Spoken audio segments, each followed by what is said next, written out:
মানুষ যখন অমানুষ হয়ে যাবে,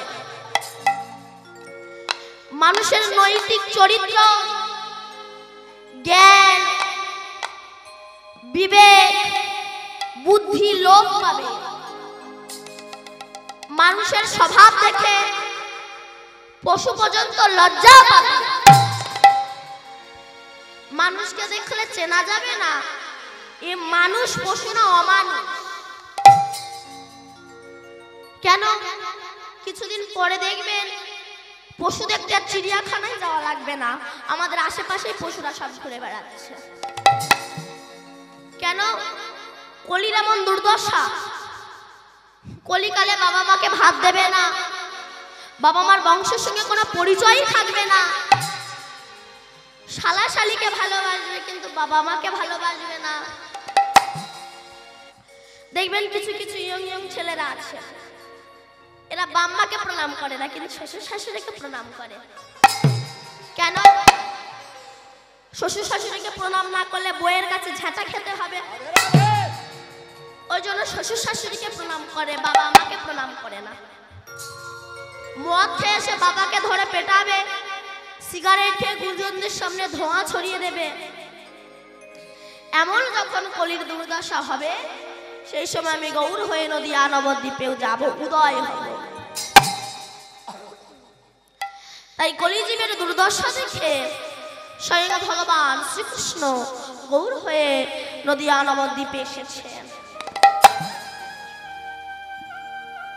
এসে হরিনাম বিতরণ করছে। কেউ যদি একবার নয়ন জলে বুক ভাসিয়ে হা গৌর তোমার হলাম বলে কাঁদতে পারে, গৌরের কৃপা হবেই হবে। কেমন আসতে জানেন?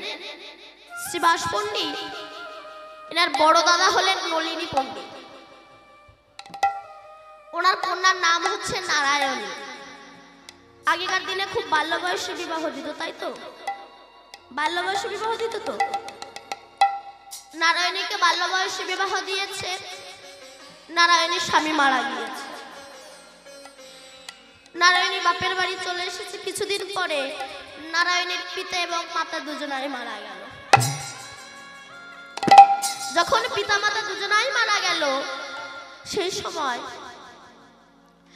শ্রীবাস পণ্ডিত নারায়ণীকে নিজ গৃহে এনে বললেন, নারায়ণী, আজ থেকে তুমি আমার গৃহেই থাকো, তবে তোমার প্রতি আমার কিছু দায়িত্ব আছে, তোমাকে আমি কাজ দিলাম। কি কাজ? না শোনো, গৌর হরি না তাম্বুল অর্থাৎ পান খেতে খুব ভালোবাসে। তুমি প্রতিদিন একটা করে পান আসে যে আমার গৌর হরিকে খেতে দিও তো। এই কাজ আমি তোমায় দিলাম। প্রতিদিন নারায়ণী একটা করে পান সেজে গৌর হরিকে খেতে দেয়। আর মনে মনে নারায়ণী বলে, হে গৌর হরি, তোমাকে যারা ভালোবাসে তাদেরকে তুমি বড় কাঁদাও।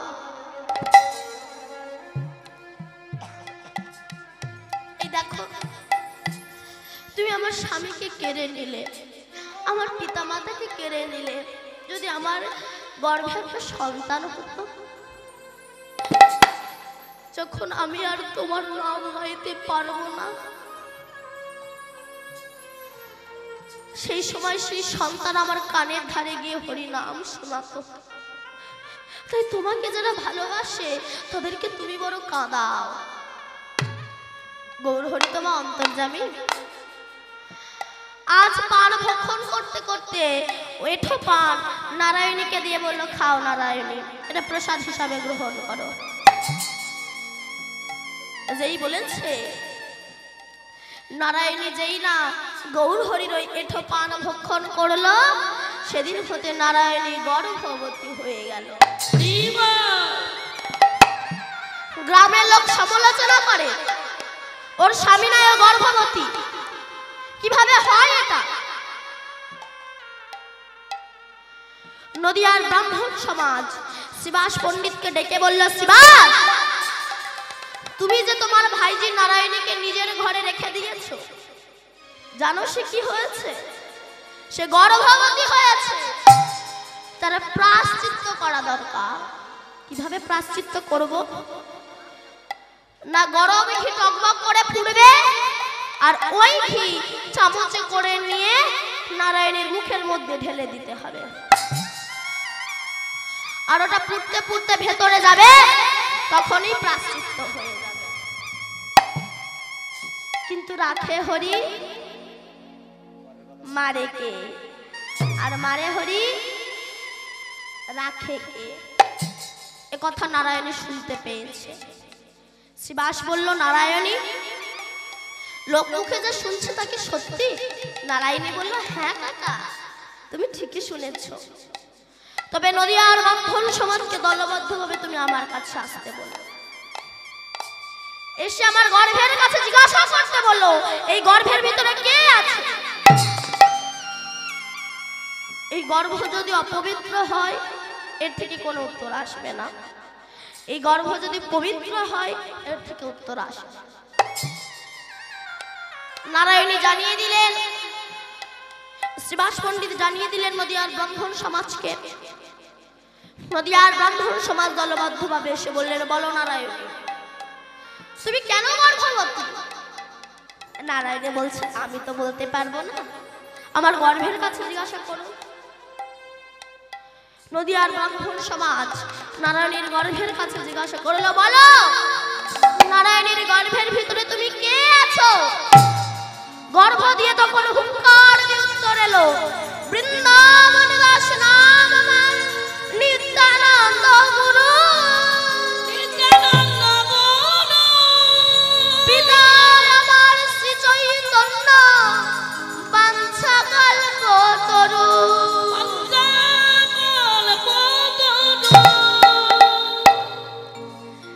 এই নারায়ণীর গর্ভ থেকে যিনি জন্মগ্রহণ করেছিলেন, নাম হচ্ছে না বৃন্দাবন দাস ঠাকুর, যিনি চৈতন্য ভাগবত রচনা করেছে। তাই কলিজীবের দুঃখ দেখে গৌর হয়ে নদিয়ায় এসেছে। তাই আজ পদকর্তা পদ লিখছে কি, আমি কি করিব, কোথায় যাব,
বহুদিন ধরে তুলসী পাতা গঙ্গার জলে ভাসানোর ফলে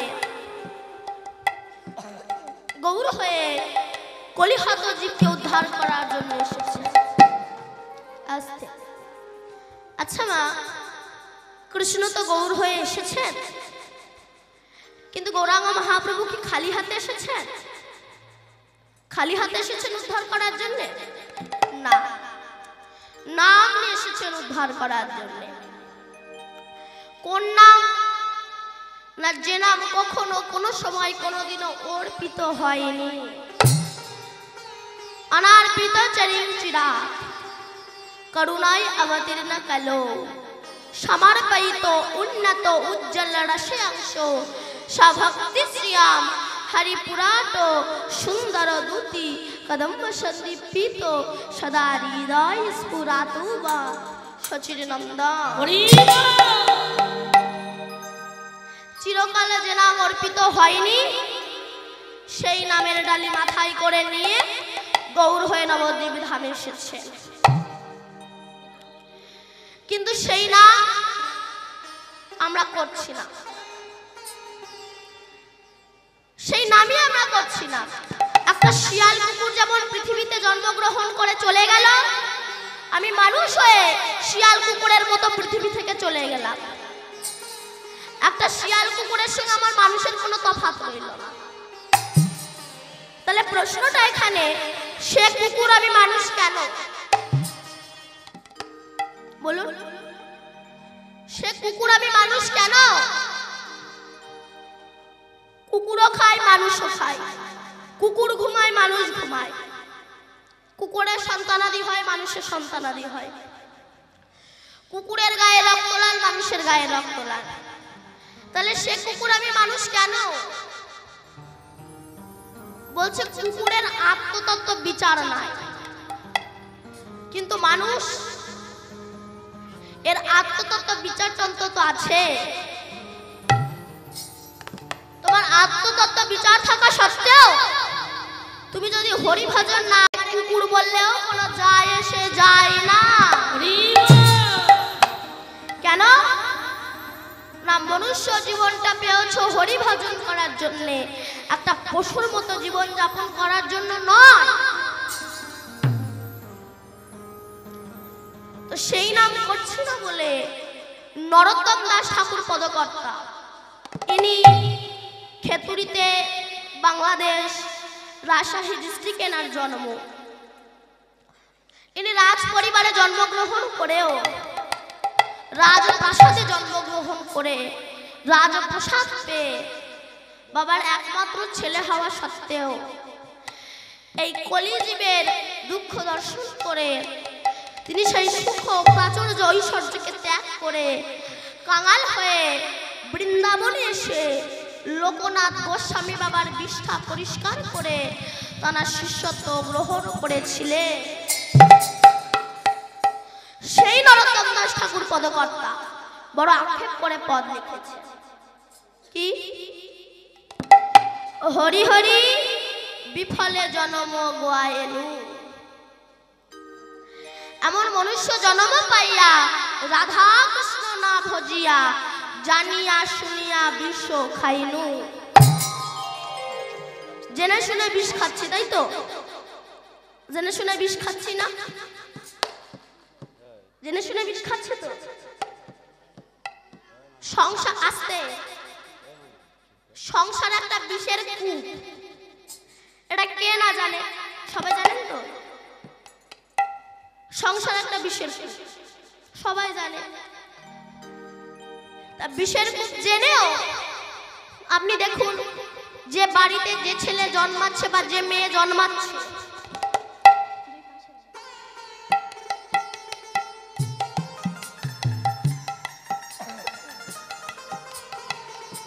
যে বাড়িতে যে ছেলে জন্মাচ্ছে বা যে মেয়ে জন্মাচ্ছে, সে কি দেখছে না বাপ মা ঝগড়া? দেখছে তো। দেখার পরেও তো সে মনে মনে ভাবছে কবে আমার বিয়ে হবে, কবে আমি ওই বিষ খাবো। তাহলে জানিয়া শুনিয়া বিষ খাইল। কিন্তু এখান থেকে উদ্ধার পেতে গেলে তো একটা রাস্তা আছে। রাস্তাটা কি? বলছে যেমন আগুন ধরলে জলে ঝাঁপ দিলে আগুন নির্বাপিত হয়ে যায়। আগে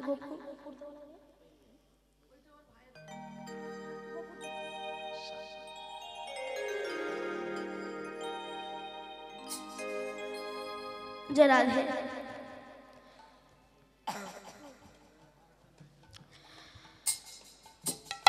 জলে ঝাঁপ দিলে যেমন আগুন নির্বাপিত হয়ে যায়, তেমনি ত্রিতাপ জ্বালার আগুন যদি কেউ নির্বাপিত করতে চাও, যতক্ষণ না আমার গৌর গোবিন্দের কৃপার সাগরে তুমি ঝাঁপ না দিচ্ছ, তোমার ত্রিতাপ জ্বালার আগুন নির্বাপিত হবে না।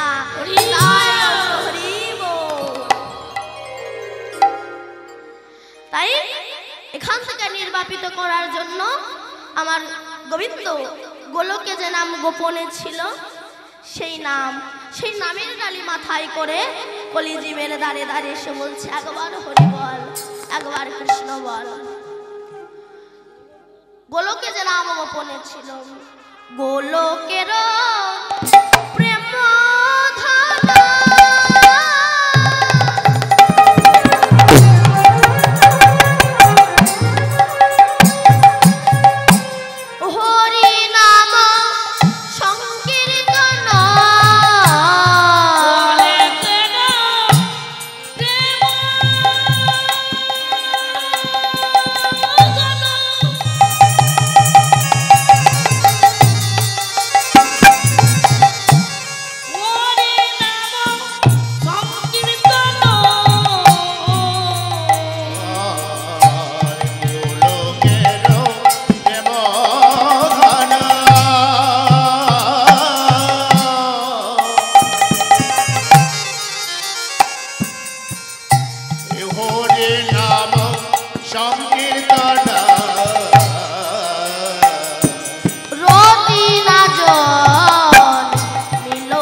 আমেরিকা, জাপান, থাইল্যান্ড, বড় বড় দেশ,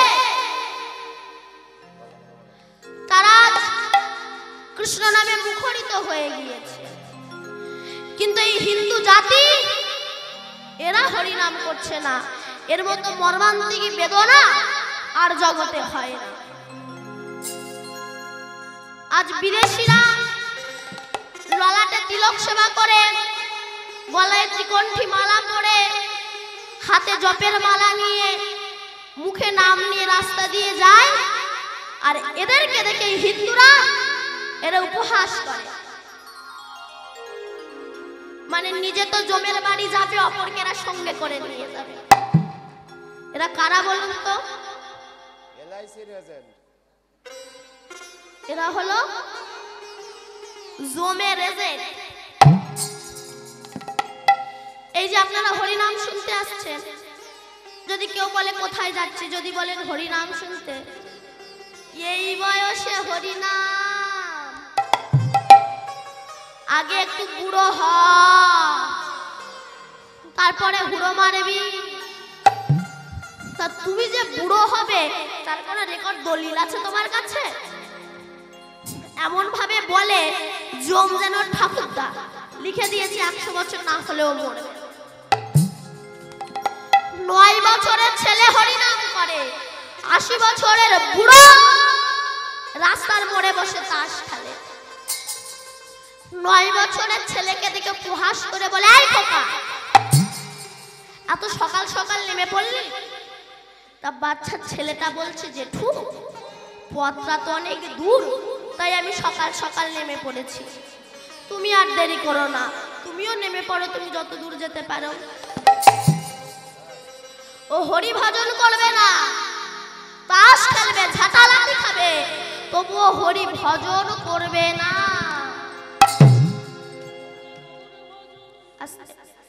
আবার দেখবে কিছু কিছু মানুষ আছে, এরা বলে সংসার, সংসার ধর্মের উপরে আর কোনো বড় ধর্ম হয় না, সংসার ধর্মই আমার ধর্ম রে।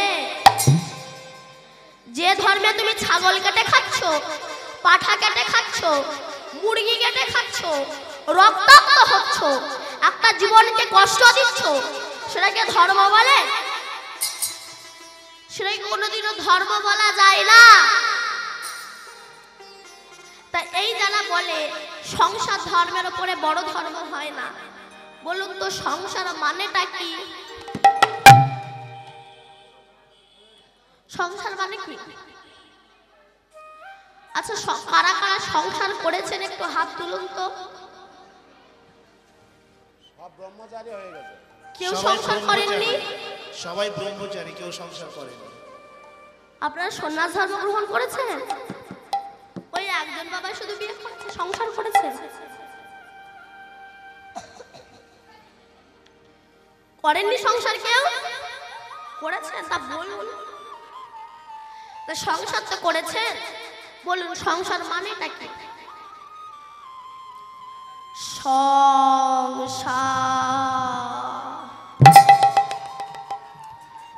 সংসার এমন একটা বস্তু জানেন, একজনের সঙ্গে আর একজনের দেখা হয়েছে, একজনা বলছে, জানিস দাদা আমার না বিশাল ব্যাপার। কেন? আমার ছেলে গেজেটেড অফিসার। ব্যাস 5 মাস পরে দেখা হয়েছে। যে বলেছিল আমার বিশাল ব্যাপার, তাকে যাকে বলেছিল বিশাল ব্যাপার সে জিজ্ঞাসা করছে, দাদা ভালো আছেন তো? বলে না, আর ভালো নেই। কেন? ছেলে বিয়ে দেওয়ার পরে বৌমার ভাত দেয় না। বলে কেন? ওই যে বলেছিলেন না বিশাল ব্যাপার, বিশাল ব্যাপার মানে বিশাল ঝাঁটা রেডি করা ছিল, রেডি হ। এটাই হলো সংসার। সংসার তো করেছেন, বলুন সংসার মানে কি? দেখুন সংসার কিন্তু কেউ করে না, তৈরি করে না। সংসার আগে ছিল, বর্তমানে আছে, ভবিষ্যতে থাকবে। কৃষ্ণ ভজিবার তরে সংসারে আইলো, কৃষ্ণ ভজন করার জন্য সংসার এসেছে। সংসার মানে কি? সংসার, সং মানে কি? সং মানে বহু রূপী। এই বহুরূপী কারা? যার যখন যেটা প্রয়োজন হয় সে তেমন রূপ ধরে। ছেলে যখন টাকার প্রয়োজন হয় ছেলে বাপের কাছে আসে, দাঁত বার করে হাসতে হাসতে আসে, বাবা ও বাবা 2000 টাকা দেবা? যদি বলেন না হবে না, জানি জানি তুমি আমাকে দেবে কেন? আমি তো তোমার কেউ হই না, তাহলে জন্ম দিয়েছ কেন? সঙ্গে সঙ্গে রূপ চেঞ্জ। চাওয়ার বলে দাঁত বার করে হাসে, না দিতে পারলে গেল। বইয়ের যখন জামদানি শাড়ি কেনার ইচ্ছা হয়, আমদানি না জামদানি, জামদানি শাড়ি কেনার ইচ্ছা হয়, জীবনে কিন্তু ওর বরের সঙ্গে একটা মিষ্টি করে কথা বলে না। যখন জামদানি শাড়ি কেনার ইচ্ছা হয় আস্তে আস্তে কাছে যায়।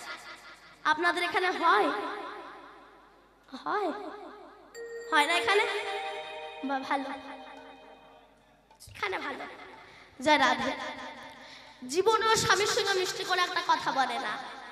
যখন জামদানি শাড়ি কেনার ইচ্ছা হয় আস্তে আস্তে কাছে যায়। ও সোনা সোনা, আমাকে একটা জামদানি শাড়ি কিনে দেবে? যদি বলেন না হবে না, জানি জানি আমাকে দেবে কেন?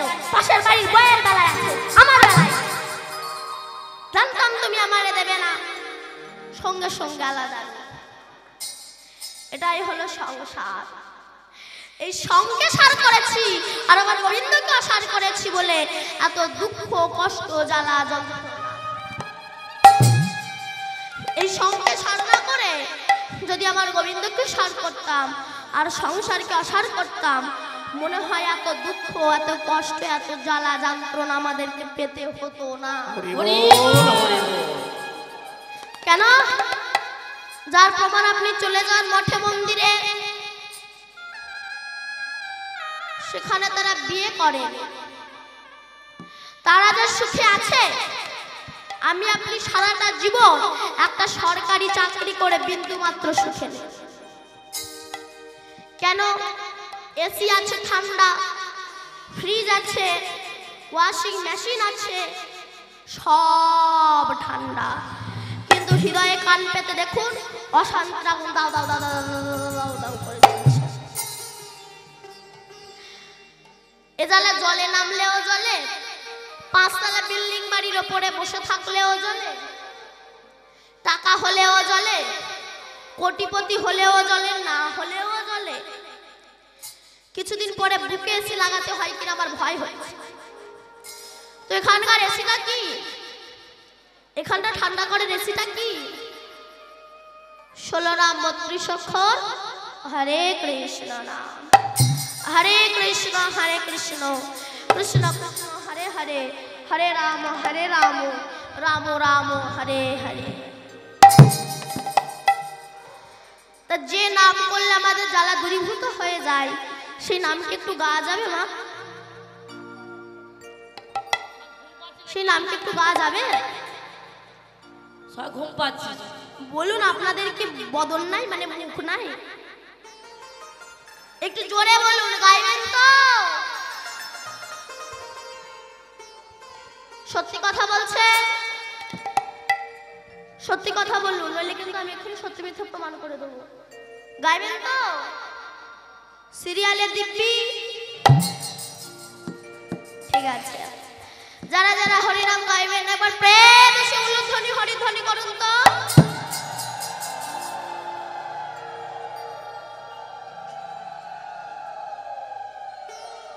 এখনো দিচ্ছে?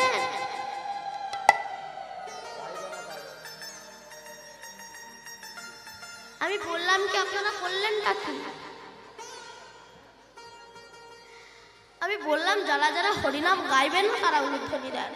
আপনারা উলুধ্বনি দিতে শুরু করে দিলেন, তার মানে আপনারা গাইবেন না? আমি বললাম না আমি এখন সত্যি মিথ্যা প্রমাণ করে দেবো। ওই জন্য বলছে একটু সিরিয়াল দেখা কম করুন। সিরিয়ালে দিব্যি দিয়েছে তো তাই সবকটা উলুধ্বনি দিতে শুরু করে দিয়েছে। আমার মায়েরা বলছে মা দীপানে তো মুখ ফসকে পাড়িয়ে গেছে, আর একবার সুযোগ দে মা। ঠিক আছে, যারা যারা হরিনাম করবে তারা একবার প্রেম সে উলুধ্বনি হরিধ্বনি করেন তো। সবাই মিলে আমরা গাইবো কেমন? হরে কৃষ্ণ হরে কৃষ্ণ কৃষ্ণ কৃষ্ণ হরে হরে হরে রাম রাম রাম হরে হরে। হরে কৃষ্ণ হরে কৃষ্ণ কৃষ্ণ কৃষ্ণ হরে হরে হরে রাম হরে রাম রাম রাম হরে হরে। হরে কৃষ্ণ কৃষ্ণ কৃষ্ণ কৃষ্ণ হরে হরে হরে রাম রাম রাম হরে হরে। হরে কৃষ্ণ কৃষ্ণ কৃষ্ণ হরে হরে হরে রাম রাম রাম হরে হরে। হরে কৃষ্ণ হরে কৃষ্ণ কৃষ্ণ কৃষ্ণ হরে হরে হরে রাম হরে রাম রাম রাম হরে হরে। হরে কৃষ্ণ কৃষ্ণ কৃষ্ণ কৃষ্ণ হরে হরে হরে রাম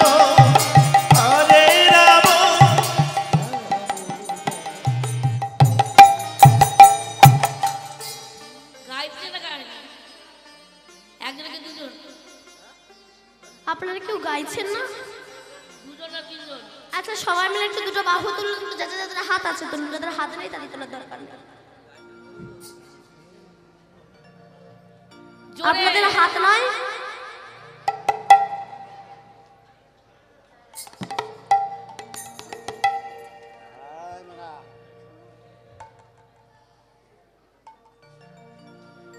হরি নামে হাত তুলতে যত লজ্জা লাগে, কিন্তু বলুন তো কোন সময় বলা লাগে না আপনি থেকে হাত উঠে যায়?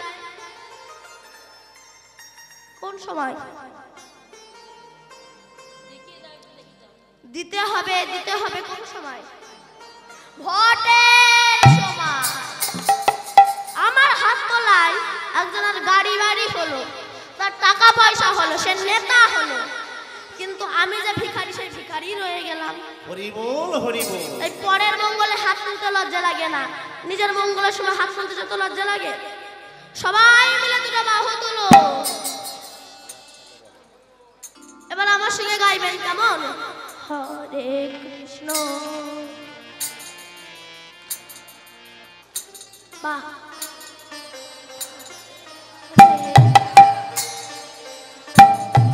একসঙ্গে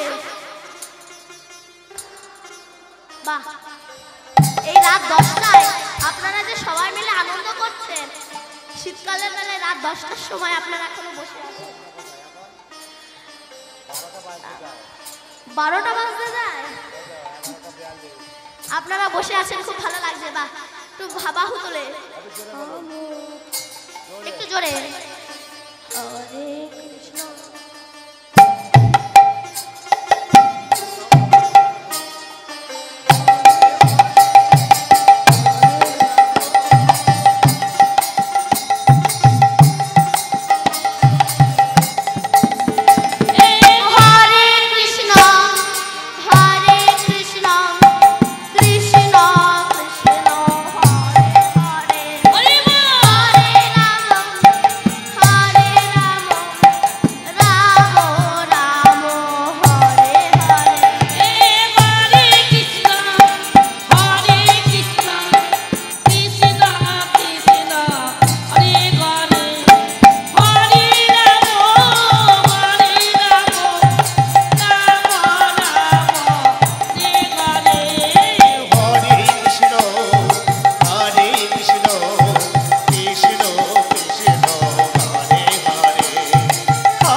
আসতে।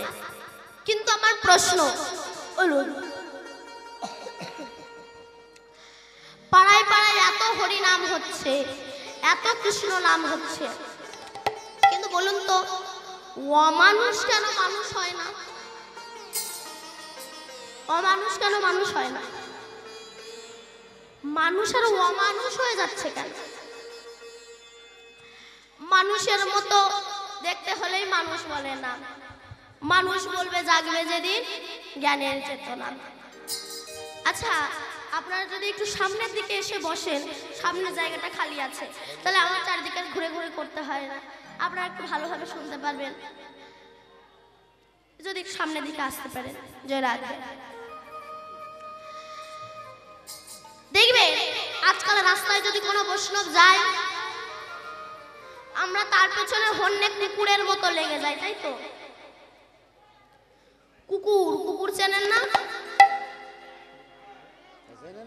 আপনারা? কি কুকুরও চেনেন না? এই, তুই কুকুর চিনিস? ওই যে কুকুর, আমার দলে কুকুরও আছে। কুকুর চেনেন না? চেনেন? ওই কুকুর বৈষ্ণব বেরোয়, আমরা তার পেছনে হন্যে কুকুরের মতো লেগে যাই। কালো কুকুর, সাদা কুকুর, ভদ্র কুকুর, শিক্ষিত কুকুর, এই কুকুরগুলো লেগে যায়। আচ্ছা মা, পরশমণির পাথর কেউ কোনোদিনও দেখেছেন? এই, তুই দেখেছিস?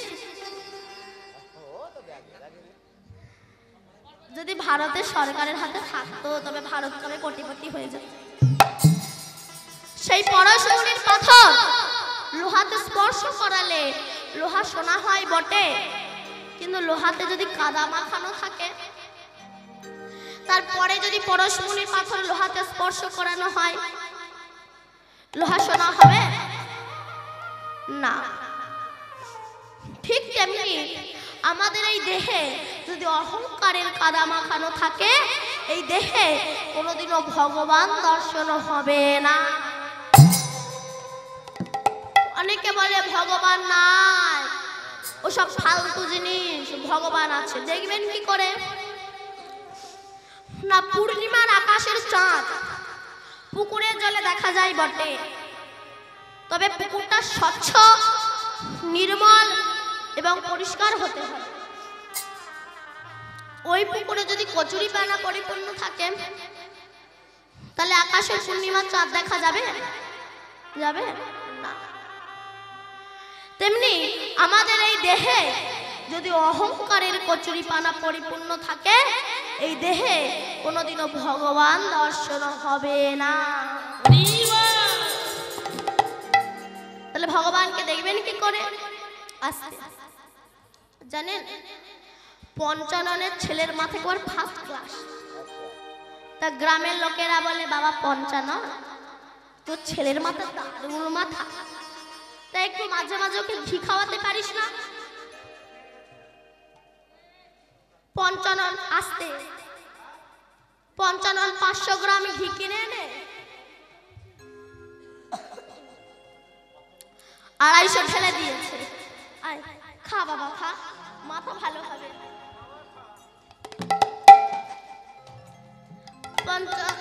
ছেলে খেয়েছে, বলে দেখতো বাবা কিছু কাজ হচ্ছে কিনা, বলে বুঝতে পারছি না, আবার 250 ঢেলে দিয়েছে। খা বাবা, মাথা ভালো হবে।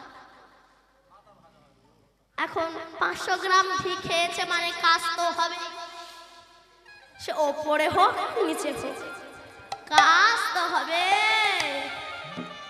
এবার ছেলেকে নিয়ে পাশে শুয়েছে, ভোর 3টের সময় কাজ শুরু হয়ে গিয়েছে।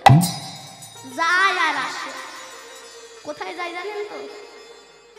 যায় আর আসে। ঘি ভালো, খাওয়ার কাণ্ড জ্ঞান না থাকলে যেমন রিয়েকশন হয়, হরিনাম ভালো, ভজনের কাণ্ড জ্ঞান না থাকলে তোমার ক্ষতি হবে। আমি শুধু হরি হরি বলে নাচলাম আর সুল্লু খেয়ে বেড়ালাম, তোমার বংশ ধ্বংস হবে। হরিনাম করবে না করবে না তা বলে ভগবানের সঙ্গে পাকামি করতে যেও না। জানেন, রাজা চিত্রকেতু নামে একজন রাজা ছিল। এই রাজা 1000টা বিবাহ করেছে। কেন? কারোর সন্তান হয় না। এই 1000 বিবাহ করার পরে কারোরই যখন সন্তান হয় না, রাজা চিত্রকেতু মনে মনে ভাবছে আমার এই রাজত্ব দেখবে কে, আমি মারা যাওয়ার পরে এই রাজত্ব চালাবে কে? মনে মনে ভাবছে। এমন সময় নারদ ঋষি আর অঙ্গিরা ঋষি এসেছে। জয় হোক চিত্রকেতু রাজার জয় হোক। এ কি নারদ ঋষি? আসুন আসুন, বসুন বসুন। নারদ ঋষি বললেন আমরা বসবো না, আমরা তোমাকে দীক্ষা দিতে এসেছি। চিত্রকেতু রাজা বলল সব দীক্ষা টিক্ষা রাখো তো, আমি কোনো সন্তানের পিতা হতে পারছি না, আর তোমরা আমাকে দীক্ষা দিতে এসেছো? ওসব দীক্ষা টিক্ষা আমি নিতে পারবো না। নারদ ঋষি মনে মনে ভাবলো জমি যদি না ভালো হয় বীজটাই নষ্ট হবে, ফসল হবে না। তো ওকে একটা সন্তান দিয়ে ওর মনোবাসনা পূর্ণ করে তবে ওকে দীক্ষা দেব। তুমি সন্তান চাও? বলল হ্যাঁ। বলল তুমি সন্তান পাবে ঠিকই, তবে সুখ দুঃখ প্রদয়। সন্তান মানে সুখ পাবে, আবার কষা মাংস ছিঁড়ে ছিঁড়ে খাচ্ছেন, আর শাড়িটা স্বামীকে দিয়ে বলছেন একটু ধুইয়ে দাও না গো। তোমার গর্ভে কেমন ছেলে জন্ম হবে? প্লেন যেমন এয়ারপোর্ট ছাড়া নামে না, তেমনি বহু পরমাত্মা বাতাসে ঘুরে বেড়াচ্ছে। এরা ভালো জায়গা পায় না বলে, ভালো গর্ভ পাচ্ছে না বলে, ভালো মা পাচ্ছে না বলে এদের জন্মই হচ্ছে না। ভালো মা পেতে গেলে আগে ভালো সন্তান, ভালো সন্তান পেতে গেলে আগে ভালো মা হওয়া দরকার। তো 1000টা বিবাহ করার পরে ছোট রানীর গর্ভে একটা সন্তান হয়েছে। এখন এটা একটু যত্ন বেশি হবে, মানে তোমাদের দেবে চাউমিন, একে দেবে এগরোল। চিত্রকেতু রাজা ছোট রানী ছাড়া কিচ্ছু জানে না। ও গো তুমি কোথায় গেলে গো? তুমি আমার বংশ উদ্ধার করলে, তুমি আমার ছেলে দিলে, কত কথা। আর বউরা ভাবে একটার জন্য আমাদের যত্ন খাতির নষ্ট হয়ে যাবে। ওই বাচ্চাটাকে যেমন তেমন ভাবে মেরে ফেলতে হবে। দুধের ভিতর কালকুট বিষ মাখিয়ে দিল। বাচ্চাটা যখন খেলো মারা গেল। বলুন তো এত কষ্টের সন্তান যদি মারা যায়, সে বাবা কি আর বাবা থাকে? পাগল হয়ে গিয়েছে। ছেলেকে বুকের ভিতরে ধরে হাউ হাউ করে কাঁদছে। এমন সময় নারদ ঋষি আর অঙ্গিরা ঋষি চিত্রকেতু রাজার কাছে আসছে, আর বলতে বলতে আসছে তোমরা গৌর ভজ, তোমরা গৌর ভজ, গৌর ভজ গৌর গুণধাম, নাম ভজ নাম ভজ নিত্যানন্দের নাম। গৌর ভজ তোমরা গৌর ভজ, তোমরা গৌর ভজ গৌর ভজ গৌর গুণধাম, নাম ভজ নাম ভজ নিত্যানন্দ নাম। তোমরা গৌর ভজ, তোমরা গৌর ভজ, গৌর ভজ গৌর গুণধাম, নাম ভজ নিত্যানন্দ নাম।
ছিল নিমাই আর নিতাই, হরি নামে প্রেম বিলালো জগাই আর মাথায়।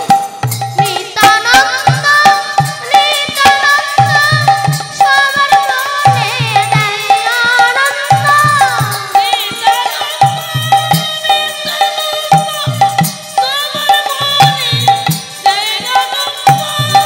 নিত্যানন্দ নিত্যানন্দ সবার মনে দেয় আনন্দ। গৌর ভজ তোমরা গৌর ভজ গৌর গুণ গান, নাম ভজ নিত্যানন্দ নাম। তোমরা গৌরী বাজো, তোমরা গৌরী বাজো, গৌর বাজো, গৌর গুণ গান। নাম ভজ নামে বাজো নিত্যানন্দ নাম। তোমরা গৌর ভজ, তোমরা গৌর ভজ, গৌর ভজ, গৌর কথা। নাম ভজ নিত্যানন্দ নাম।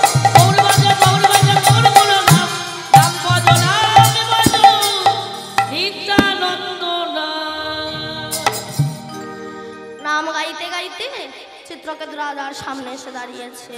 জয় হোক চিত্রকেতু রাজার জয় হোক। বলে জয় আর দিতে হবে না, আমার সর্বনাশ হয়েছে। কি আমার সন্তান আর নাই? সন্তান নাই? ওই তো তোমার সন্তান। চিত্রকেতু রাজা বলছে, আরে বাবা নারদ ঋষি, তুমি কি পাগল? কেন? ও ছেলে, কিন্তু তোমার আর আমাকে বাবা বলে ডাকছে না, চলছে না, ফিরছে না। ও আচ্ছা, ওকে যে চলাতো বলাতো, তুমি কি তাকে কোনোদিনও দেখেছো? বলে না তো। তুমি পাগল, তা তুমি সন্তান চাও? বলল হ্যাঁ। মন্ত্রপুতে জল ছিটিয়ে দিলেন, সন্তানটা উঠে বসলো। কে কে ডাকে আমায়? বলে তোমার বাবা ডাকছে। বলে কোন বাবা ডাকছে? বাবা আমার কটা হয়? বলছে ৮০ লক্ষ জনিত ভ্রমণের পর ৪ লক্ষ মানব জন্ম পেয়েছি। যতবার পৃথিবীতে জন্মগ্রহণ করেছি একটা করে বাবা মা পেয়েছি। কোন নাম্বার বাবা? বলে তোমার চিত্রকেতু বাবা। বলে বাবাকে বলে দাও বাবা যেন আমার জন্য না কাঁদে। কেন? ২০০০ টাকার নোট, ৫০০ টাকার নোট যতই গুছিয়ে রাখো না কেন, জানবে ব্যয় করার জন্যে। তেমনি সন্তানকে যতই মানুষ করো না কেন, জানবে জমিকে দেওয়ার জন্যে। মৃত্যু সবার হবেই হবে। চিত্রকেতু রাজার কৃষ্ণ ভক্তি জন্মালো। নারদ ঋষি দীক্ষা দিলেন। স্বর্গ থেকে স্বর্ণ রথ এলো, আর ওই রথে করে চিত্রকেতু রাজা যখন স্বর্গে যাচ্ছে, কৈলাসের ওপর দিয়ে যাচ্ছে, দেখলো কৈলাসপতি শিব দুর্গাকে কোলে বসিয়ে তত্ত্ব কথা বলছে। চিত্রকেতু রাজা বলে, এই যে বুড়ো শিব, তুমি বুড়ো হয়ে গেছো, তোমার মতিভ্রম জাগিয়েছে? এই এত লোকের মাঝে তুমি বউকে কোলে নিয়ে বসে আছো? ছি ছি ছি ছি ছি ছি। শিব বৈষ্ণব তো, বৈষ্ণবের ক্ষমা জ্ঞান থাকে। শিব ক্ষমা করলো, দুর্গা ক্ষমা করলো না। দুর্গা বলল, চিত্রকেতু আর তোমার স্পর্ধা তো, তুই আমার স্বামীকে অপমান করলি, অভিশাপ দিচ্ছি, তুই দৈত্য কুলে জন্মগ্রহণ করবি। চিত্রকেতু রাজা তখন রথ থেকে নেমে এসে মা দুর্গার চরণ দুটো বক্ষে জড়িয়ে ধরে বলছে, মা আমার যে কুলে জন্ম হোক না কেন, আশীর্বাদ করো আমার কৃষ্ণ ভক্তিটা যেন না নষ্ট হয়। নিতাই গৌর হরি হরি বল।